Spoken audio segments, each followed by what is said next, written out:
मसीह में आप सबको सलाम। खुदावंद आपको और आपके खानदान को बरकत, सेहत और तंदुरुस्ती अता करे।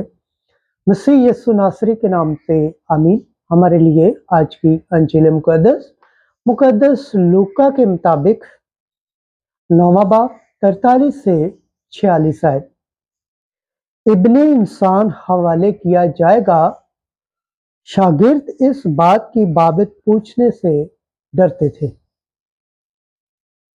खुदा बाप, बेटे और रूह कुद्दस के नाम से आमीन।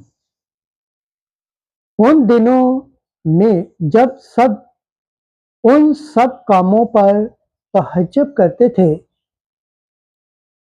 जो यीशु करता था, तो उसने अपने शागिर्दों से कहा कि ये बातें तुम अपने दिलों में रखो कि इब्ने इंसान इंसानों के हाथ में हवाले किया जाएगा, मगर वो इस बात को ना समझे, बल्कि ये उनसे पोशीदा रही, यहाँ तक कि उनको मालूम ना हुआ और वो इस बात की बाबत पूछने से डरते थे।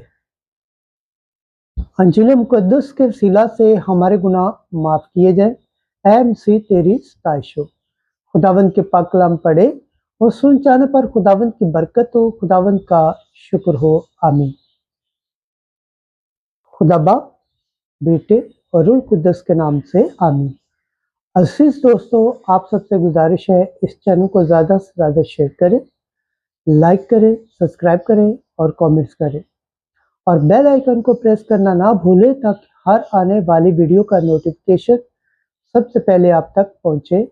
जिस तरह आप खुदावंद के पाक और जिंदा कलाम से बरकत पाते हैं, सेहत पाते हैं, तंदुरुस्ती पाते हैं और खुदावंद की निजात हासिल करने के लायक ठहरते हैं, इसी तरह गैर अक़वाम तक भी इस चैनल को शेयर करें ताकि वो भी खुदावंद के पाक और जिंदा कलाम से बरकत पाए, सेहत पाए, तंदुरुस्ती पाए और खुदावंद की निजात हासिल करने के लायक ठहरे। आमीन।